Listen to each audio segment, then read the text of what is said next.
at Harbortown Golf Links in 1994, after a particularly poor practice round, hitting the ball out to right field all the time, I went to the practice tee and I said, you know what, I'm sick and tired of hitting the ball out to right field. Back in those days, I was still swinging the golf club with the reverse C position at impact. Take the club back, drive the legs, and be in this position like this. The problem is the club got stuck behind me and I had to flip it at impact, causing all sorts of problems.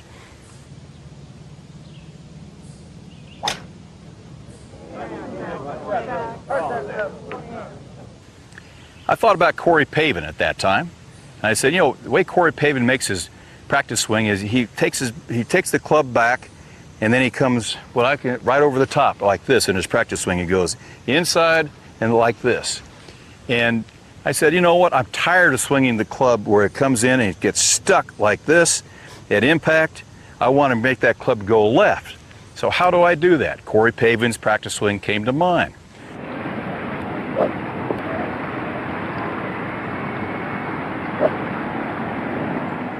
So I took a 3-iron out and I made a swing with where I felt my right shoulder was like this at impact. Then in effect it was higher at impact, but the club went right over here to the left. What happened then was that I started to investigate in my mind why that was happening. So with that, let me change here this iron and go to something that's a little bit more graphic for you. Now, what I was doing prior to making that change was this. I was taking the club back, and watch my shoulder plane right here with this rod over my shoulders. I was taking the club back properly like this, but on the downswing I was driving my legs, and look at where the rod goes and look how deep this gets like this at impact. What Corey Pavin's swing tried to make me do and did make me do was this. It got me to go back on this plane like this, but come through on the same plane like this. Go back like this and come through on the same plane like that. Many times I teach the shoulder plane rotation this way. Stand up straight, keep your head straight up like this, and then rotate your shoulders so that the club, or if you have a rod like this, stays parallel to the ground on your backswing like this. Now make the same rotation and try to mirror that on your forward swing like that. Now, here's the critical thing. We bend over the ball like this, and our spine angle is very, very critical here. Our spine angle should remain the same in the golf swing, but we still turn our shoulders perpendicular to my spine angle this way, and then back into the ball that way. But my spine angle remains the same on the backswing and then into the impact area. Boom, my shoulders stay on that plane like that, and that keeps your head down. That doesn't allow your head to bob up, but it also makes you turn around the base of your neck, there and there. Now let's try it with a 3-iron.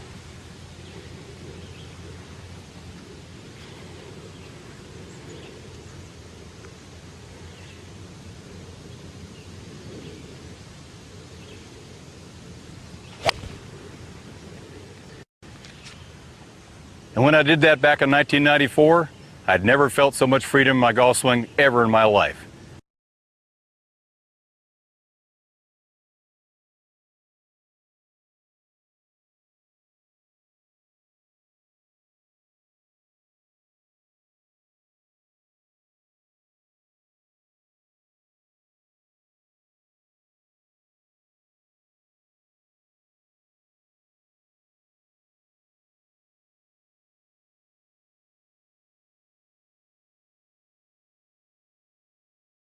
One of the things I use when I'm trying to teach keeping the spine angle consistent or keeping it the same angle is a white coat hanger.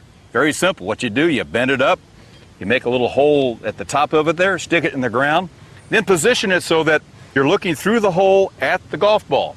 When you make your backswing, that ball should be still in the hole like that. When you're making in the downswing, it should be still in the hole like that. What's that do? It helps promote you turning your shoulders perpendicular to your spine and around and through on the same plane. Sam Snead was a perfect example of keeping his head dead still, turning it around the base of his neck or his spine perpendicular to his spine. Now let's try to hit this ball.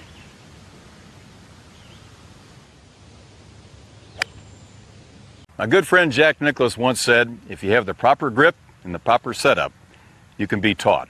First thing that goes on the golf club is the left hand. My dad at age 6 put my hands on the golf club, and the first thing he said, son, turn that hand over so you see 2 knuckles in your left hand. Point the V that's formed between your thumb and forefinger right here toward your right shoulder, just like this.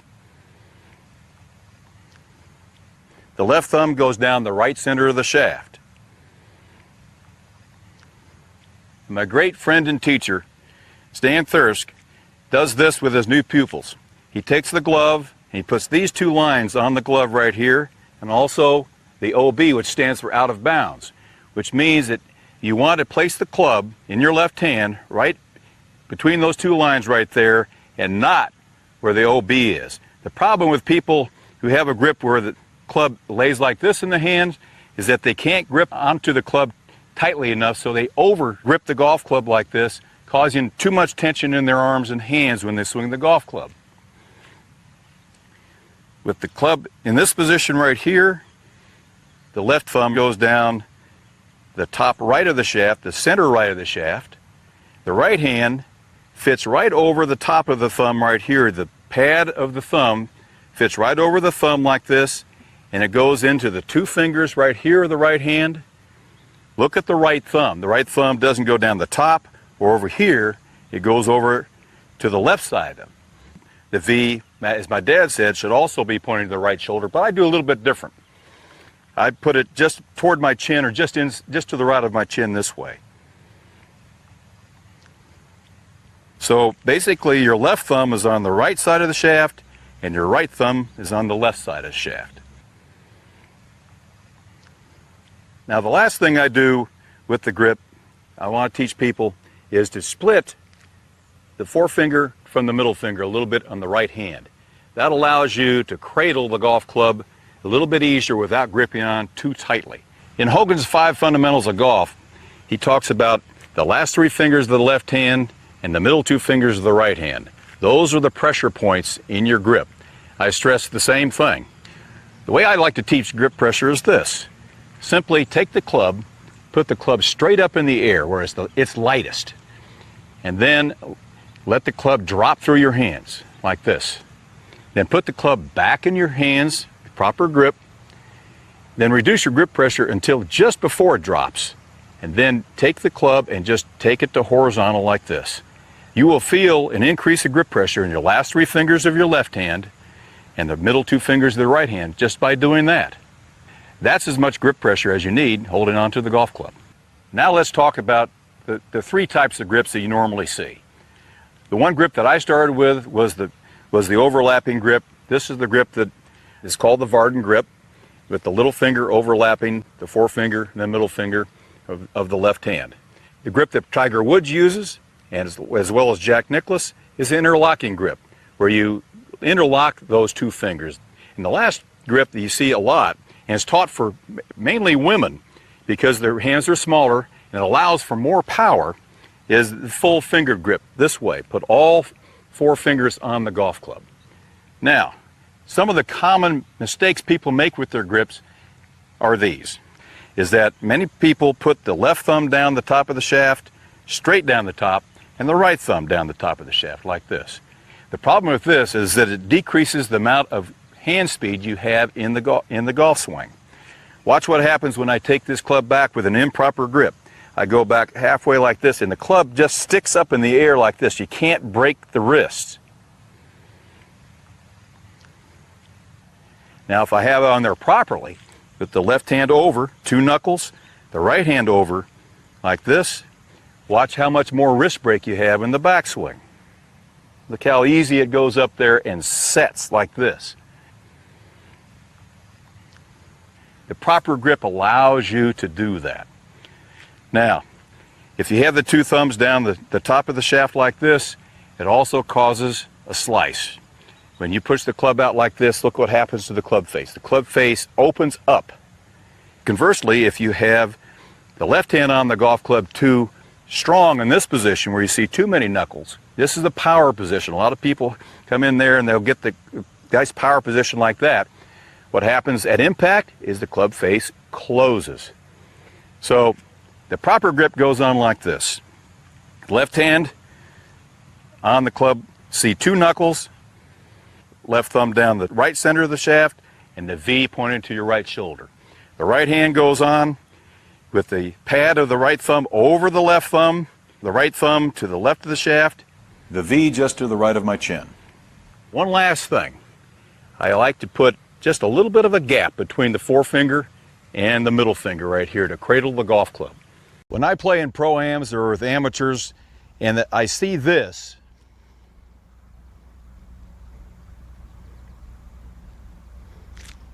I know that that person has too much grip pressure. They're gripping onto the golf club way too tightly. This chapter is about the proper grip pressure. First of all, let's talk about where the pressure points are in the grip. Pressure points in the grip in the left hand are these last three fingers of the left hand. They grip the golf club like this. In the right hand is the middle two fingers right here that hold onto the golf club in the right hand. It's not the forefinger and the thumb, but it's the middle two fingers of the right hand.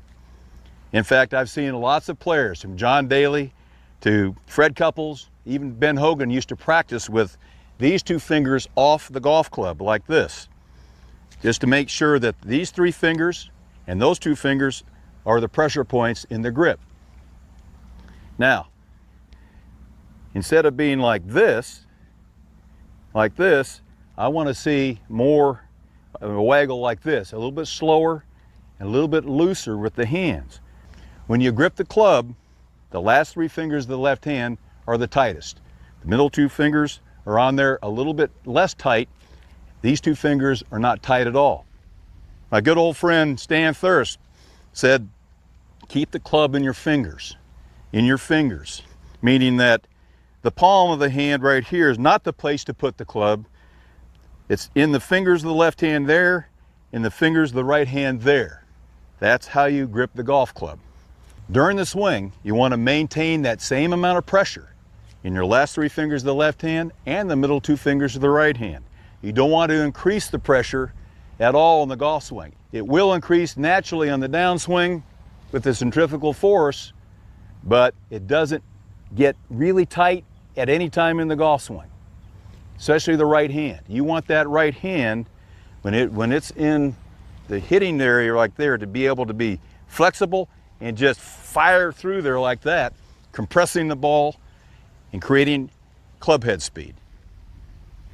The most relaxed grip pressure you can have without losing control of the club head during the swing is where you want to be with your grip pressure in your golf swing. In chipping, I don't like to use the full length of the golf club. I like to grip down on the golf club and keep it in the same position for all your chip shots, so you have a basic same feel with the club head. The other thing is grip pressure. One of the common mistakes I see with a lot of poor chippers is how tightly they grip onto the golf club. That leads into real stiff hands they get and very fast types of golf swings. Keep the grip pressure light. You must feel the weight of the club head.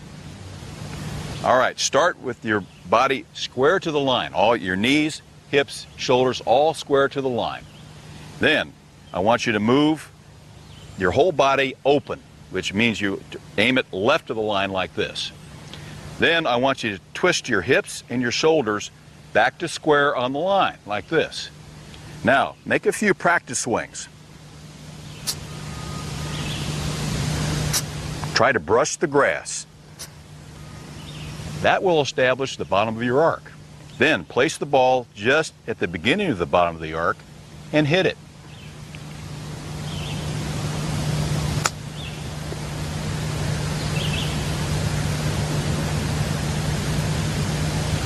Not too bad. One of the key positions in being a good chipper is that you want the left hand to lead the club head into the impact area. You want the left hand to be slightly ahead of the club head. This is square up, this is straight up, this is left hand leading.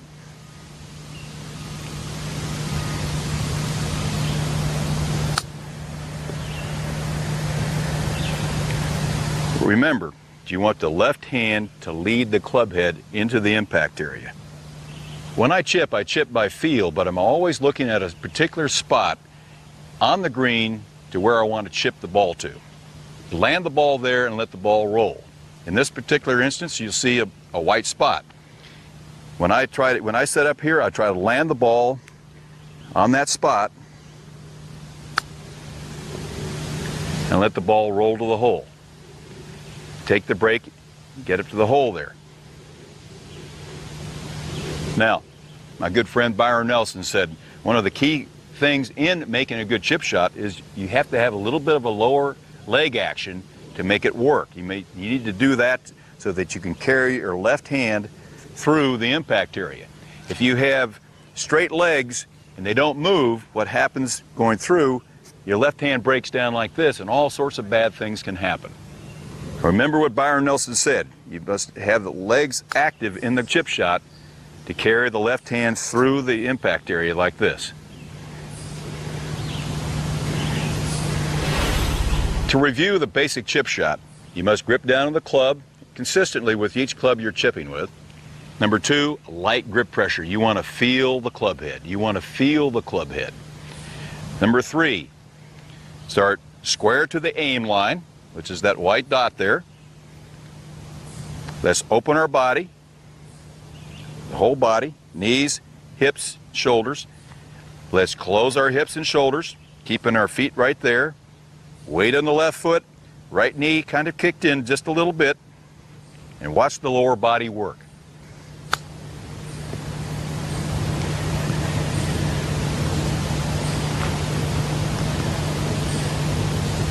High, soft lob shot. With the modern day equipment, with the 60-degree lob wedges, even the 64-degree lob wedges, it makes this shot a lot easier. But when I started with a 56-degree sand wedge.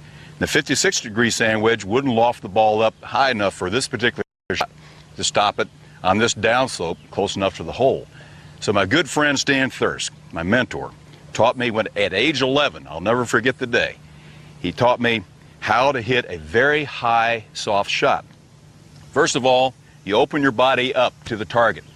Second of all, you take the club head and you open the club head. That's a square club head. You open it up 45 degrees like that. Then take your left hand grip and weaken it. Make sure that the left thumb is pointing straight down the shaft and the right hand is over it like this. That'll keep the face open as you go through the impact area. Now, combine that with a change in the backswing. Instead of this backswing going back square like this or straight back from the ball and up, Stan taught me to take the club and take it on the outside and then cut across it going like this. With all these factors, you can hit this ball very hard and the ball is going to go high and soft. So watch this. Now this shot is about the toughest shot you can get. It's to the downslope, it's to a tight pin, and you have to get the ball as high and as softly as possible. Let's review. The high soft lob shot should be played this way. Make sure that the club face is open about 45 degrees. Turn your grip over to a weak position. The left thumb straight down the shaft, the right hand over a little bit more. This keeps the club face going open. Keeps it open going through the impact area. And then, as Stan said, hit the club on the outside and cut across it like this. Don't be afraid to hit this ball hard because the key here is to get the ball high and soft.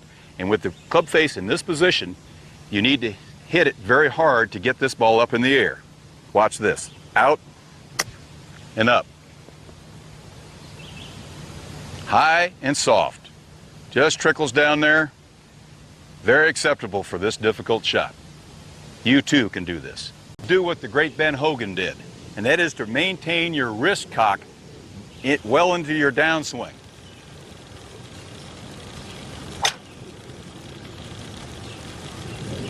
Remember, you've got to make sure that your grip pressure is light enough that when you get in this position, you can return with your right hand very quickly into the ball. Light grip pressure, I want to make sure that I go back as wide as possible. Up to the top, full shoulder turn, hold the wrist until you're about right there, and then pour it on with your right hand. So this is what I do to hit the ball farther. Maintain very light grip pressure. The reason you do that is that when you're swinging hard, you want to be able to return the club to square. If you grip on too tightly, what happens is that people will rush down and they'll get the handle ahead of the club head too far, causing a push like this. Or they'll use their shoulders and come across over the top like this. Grip pressure is really important. Keep it light. The last thing I'm thinking about here is complete my shoulder turn. I want to make sure that my shoulders move back as far as I can without me moving off balance or off center.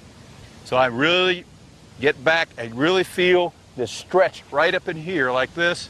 I start down the same speed as I go back there in the separation, and then I just hit it as hard as I can with my right hand, squares up like this, and forward like that. Let's put it into action. Left toe out a little bit more. Light grip pressure. Now I'm thinking full shoulder turn and hit the heck out of it.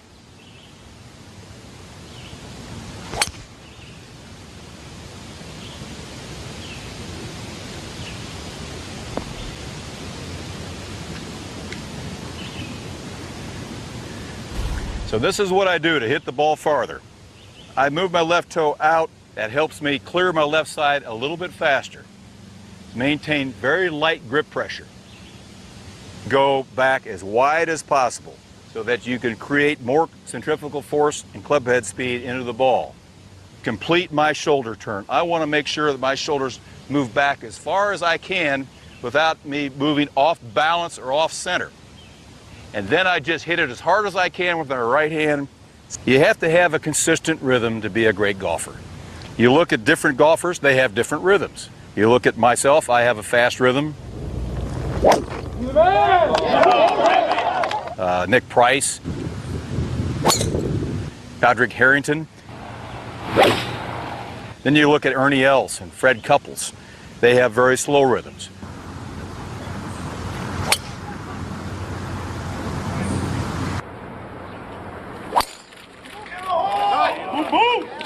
The best rhythm I probably ever saw was Sam Snead. He had a rhythm that he called oily. He wanted to have his swing nice and oily.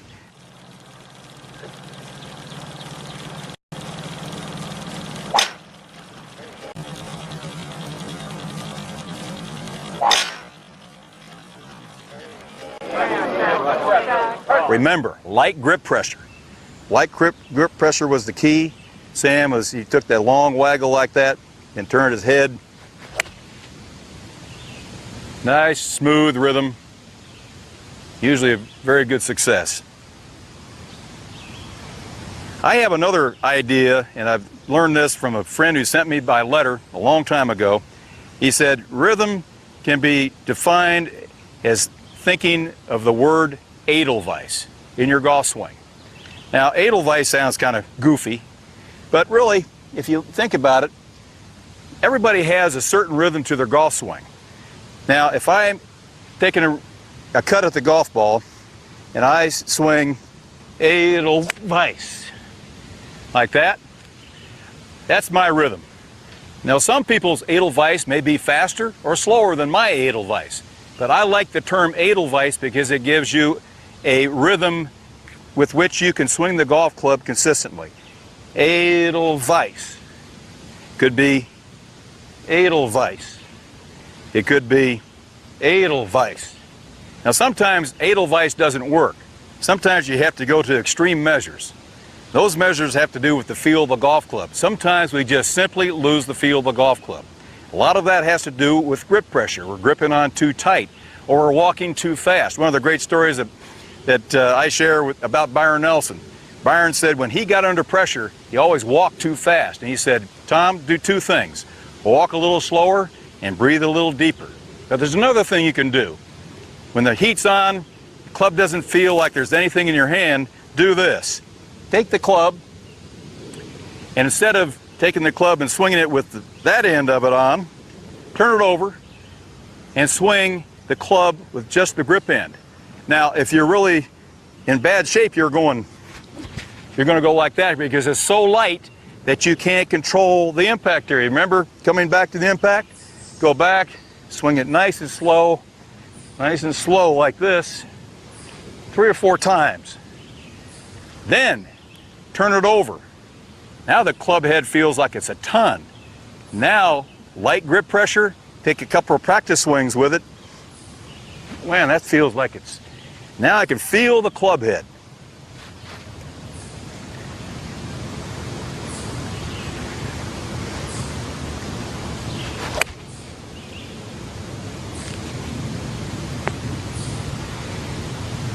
And the last thing I want to share is how hard should you swing the golf club?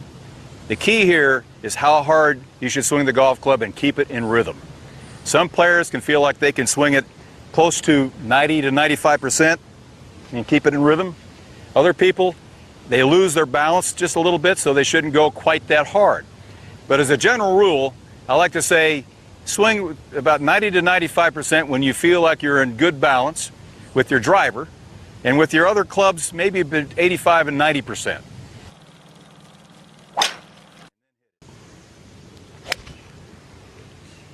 Let's break down the entire golf swing, starting with the takeaway. A long time ago, I read an article about Arnold Palmer saying that the first 2 feet of the backswing is the most important part of the swing. This is what happens in the backswing.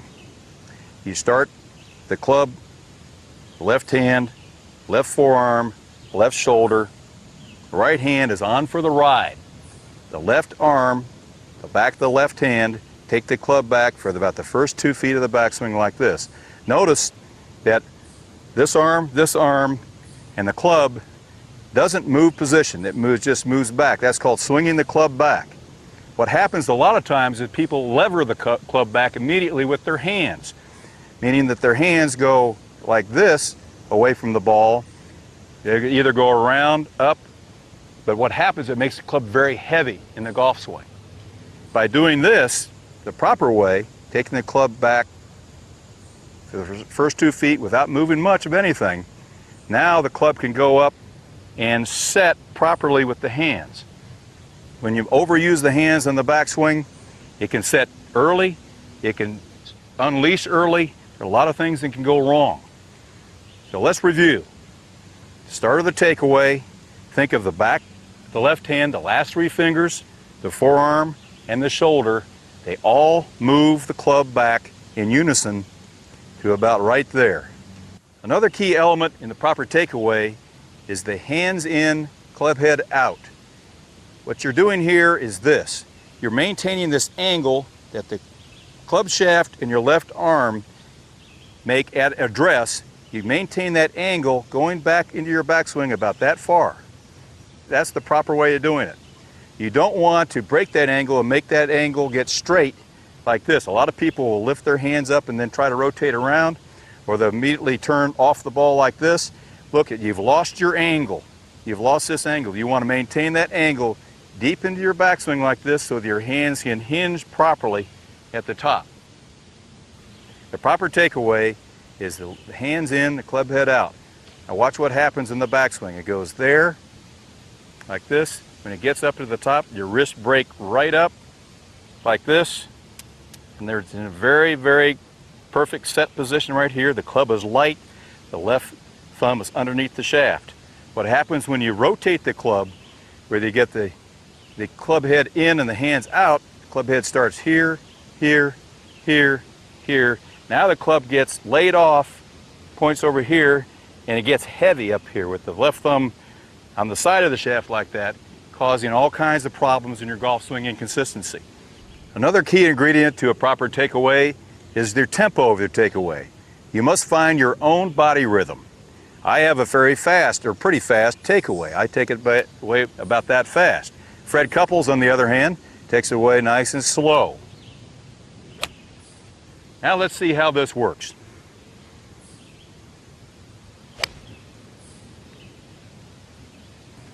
Don't forget, there's a sequence that happens.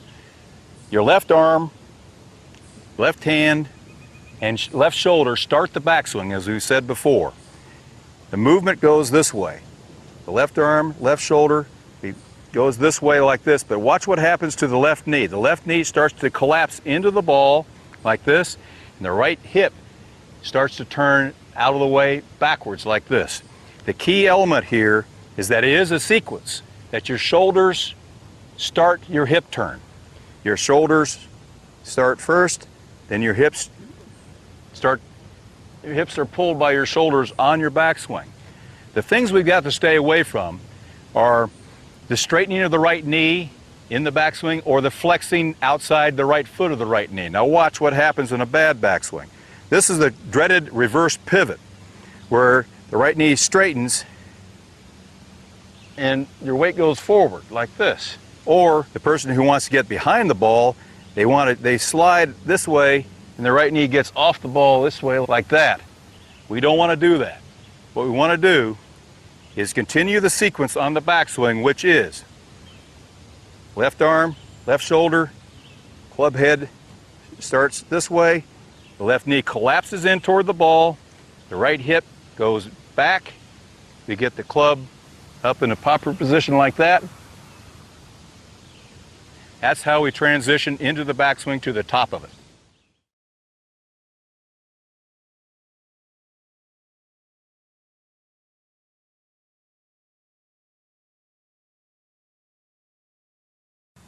Another important point in consistency for your backswing is to maintain the angle of your left wrist all the way through to the top of the golf swing. Look, I have a slight break in that angle right there. It's not this way, and it's not this way. It's not cupped, and it's not convex like this. I want to take this angle of that left wrist up to the top of the backswing and keep it the same. It goes back there, it doesn't change. It goes up there like this, it doesn't change. At the top of the swing, it's the same angle, like this. And when it starts down, it still remains the same angle. What happens in a lot of golf swings is that this angle on the backswing changes and it goes this way in the backswing, or it might go even cuppy and goes this way in the backswing. What happens to a lot of players is that that angle does not remain the same in the backswing. A lot of times when you take the club back with your hands too much, look where that angle is right now. It is dead flat. You've lost the cup. You've lost the cup on the backswing. You want to maintain that cup right to there in the backswing so that your hands hinge naturally. The way the club head will hinge the hands and keep that slight cup position right there at the top of the swing. Some people say they want a flat left wrist at the top of the backswing. I say you go to the top of the backswing with the same left wrist position as you started with at address. I placed a rod down here to show a reference point where you should be on the backswing. When you take the club away and your left arm reaches horizontal, when my left arm is parallel to the ground, I want the butt of the club to be aiming at that aim line right there.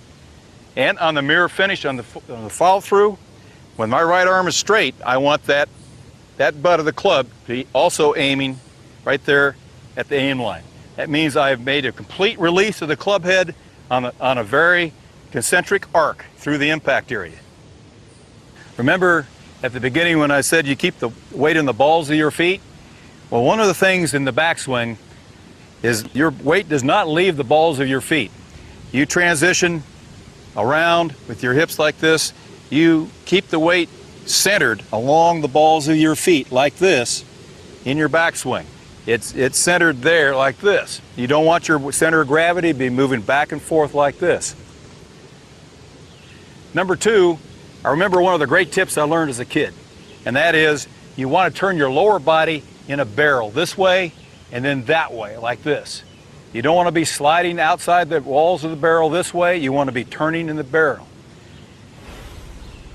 Now let's review the whole backswing sequence to make sure that we have it down. We start our waggle, and remember we start with our left hand, left arm, left shoulder. Remember the angle of the shaft and the left arm stays consistent, keeping the club head outside the hands. As our shoulders turn, that also starts to turn our hips. The left knee starts to collapse in toward the ball. And what happens is our right hip is now turning backwards and getting out of the way. my left heel comes off the ground because I like to swing the club up a long way with my left arm. Then we transition up to the top. Right there, we're starting to feel a good tight pull in our back, especially the left side of our back. And what that does is create the torque that you need to create speed on the downswing. Now let's put it to practice and see what happens.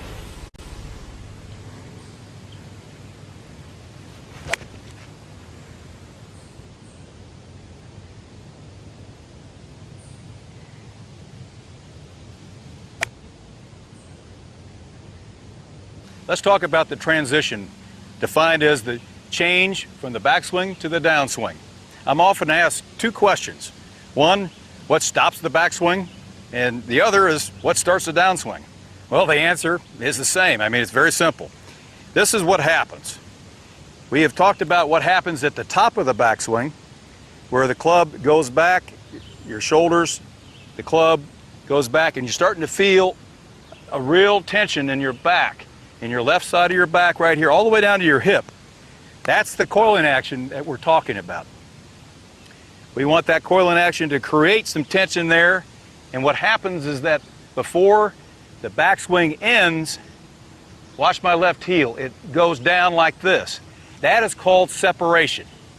What happens is that my lower body separates the turn from my upper body, which is still going back, and creates a little bit of a separation. My hips are a little bit in front of my shoulders now. That's the power move in golf that I think is essential to hitting the ball your maximum distance. All it takes is from there to here, and that allows me to whip on through the ball like that with my hands. All it takes is from there to here, and that allows me to whip on through the ball like that with my hands and arms.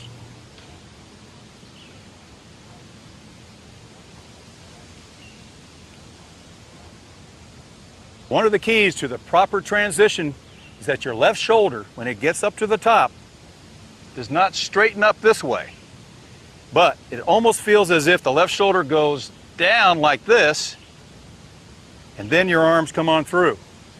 But what you're doing is keeping your shoulders on the same plane. Remember, there and there. If you look at my left shoulder starts this way. It doesn't start that way. That's one of the killers that I see in a lot of golf swings. On the transition, people stand up or they pull up. So let's review this. The transition starts at the top of the swing, starts with the left heel down, left shoulder down, and from there, my good friend Jack Nicklaus said, you can go ahead and release the club with your right hand as hard as you want. Remember, grip pressure here is very important. If you have too tight a grip pressure, you'll go ahead and swing in front of the ball like this and hit it to the right. Got to have nice, relaxed hands and go ahead and throw that club head at the ball. Let's see if it works.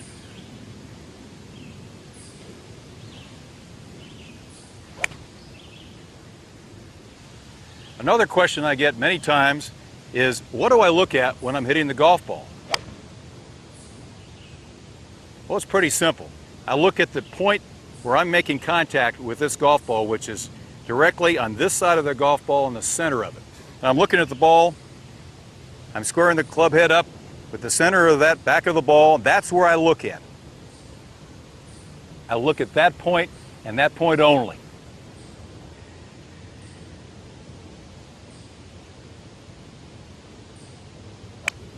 Now, a couple other points about the impact area. One from Sam Snead again, and the other one from my good friend Byron Nelson. Sam Snead said, start with the club at your starting position this way, take it up to the top, and then come down and stop right there. Try it again. Take it up to the top, come back and stop.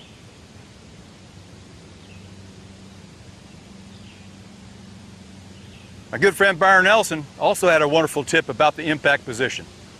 He said when he was playing his best, his hips and his elbows were very, very close at impact.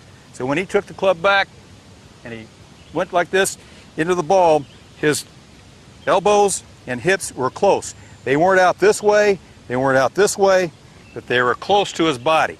In fact, he said he wore out the right side of his pants because his right elbow hit the right side of his pants all the time. That keeps the club face in line through the impact area. Now remember this about the impact position. What we try to do is establish a lot of constants in our golf swing so that the bottom of our arc is always forward of the center. What we're trying to do is catch the ball at the beginning of the bottom of the arc.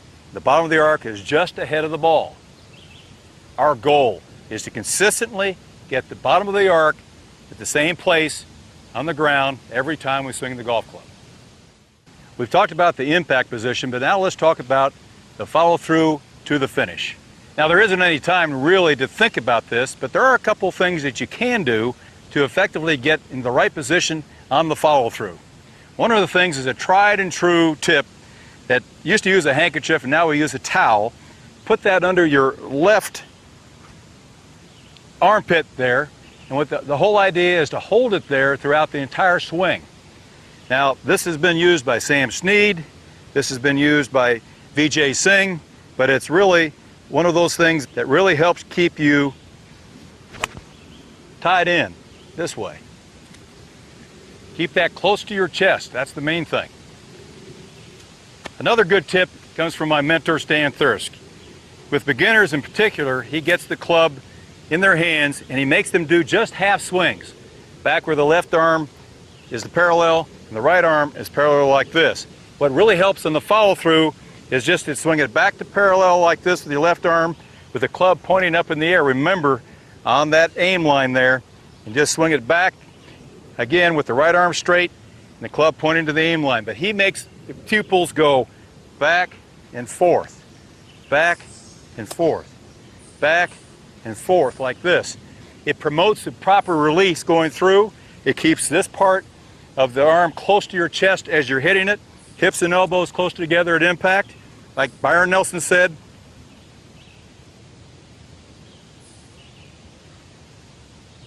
and then when I was 6 years old, Dad said, all right son, when you finish your golf swing, finish with your belt buckle facing the hole this way. One last tip, see if you can raise your right foot off the ground when you're in the follow through position like this. That'll help you get to the final position and you'll be a better golfer because of it.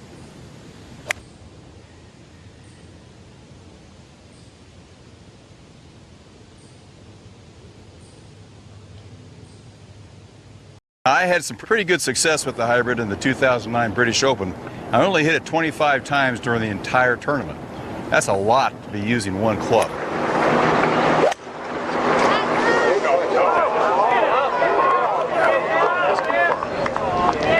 Only perfect.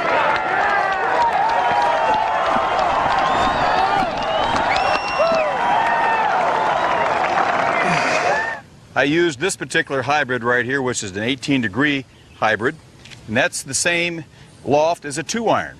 Now, I don't have a 2-iron anymore in my bag, and thankfully so, because there's a lot of different things you can do with a hybrid that you can't do with the old blade 2-iron. I'm going to demonstrate here just simply off the tee how you use the hybrid. All right, the first thing you have to do, you have to tee it up the right height. I tee it up just about a 1/4 inch to a 1/2 inch above the ground level like this. I basically play the ball forward to center because I want to catch this ball right at the bottom of my arc. I don't want to be catching it down or up like a driver, down like an iron or up like a driver. I want to catch it right at the bottom of my arc.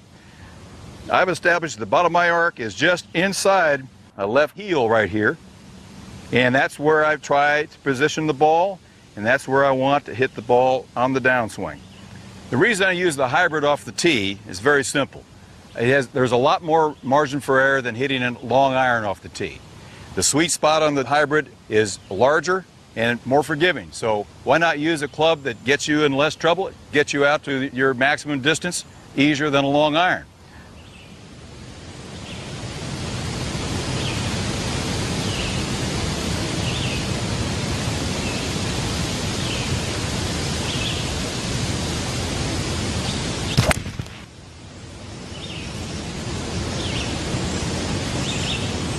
Basically, everything I'm doing right here is to make this shot very easy to hit and very hard to miss hit.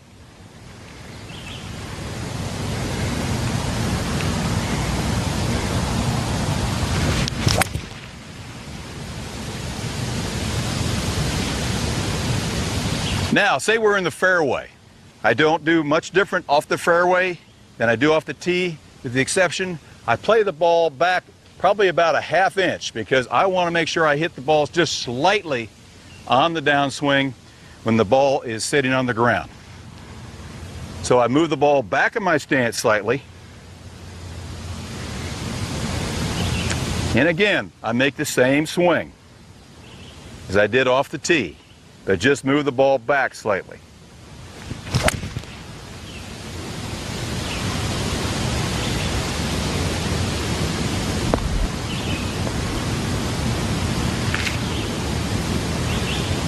See, I took a divot there. I wanted to make sure I hit down on the ball and catch the ball slightly in the downswing. That's what you do when the ball's sitting on the short grass. Now, where the hybrid really shines is out of the rough. It's really easy to get the ball up out of the rough with a hybrid compared to a long iron. A lie like this, you can see the ball pretty well, but it's sitting down enough where a 2-iron out of this, you'd have a very hard time getting the ball up in the air because you cannot make a very good contact with a 2-iron off that lie. But with a hybrid, with its perimeter weighting, you can hit down on the ball right here and get the ball up out of that lie a lot easier than a long iron or a 2-iron. I address the ball in the rough like this, essentially the same as I do from the fairway. I want to catch the ball slightly on the downswing, so I play it a little bit farther back than I do when the ball's on the tee. Again, out of the rough, it's a lot easier to hit. When I'm asked about senior golf, there are a few things I talk about before I even talk about the swing. First thing is your equipment.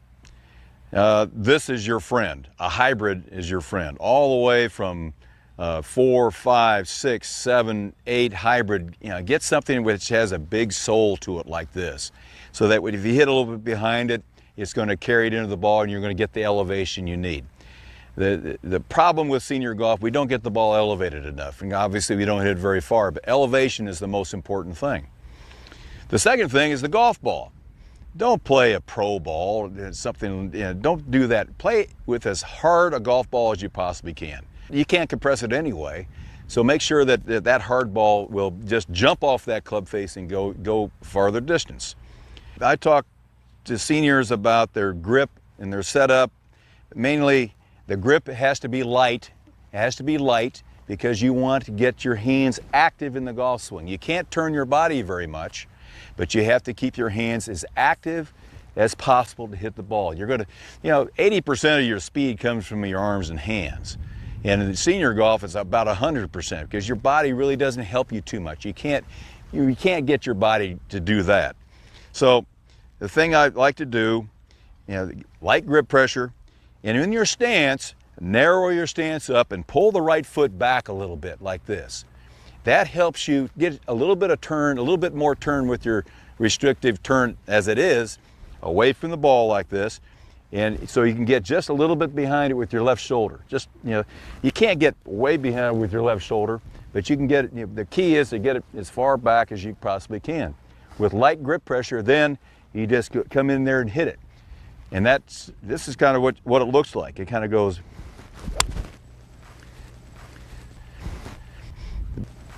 kind of like that. You're not using your body too much, but you're using your hands. Don't be so hard on yourself. That's the main thing. The older I get, the longer the golf courses get, and moving up in the forward tee sometimes is fun for me. I don't need to play those back tees anymore and force myself to hit 3 woods into par 4s or not reach the par 4s.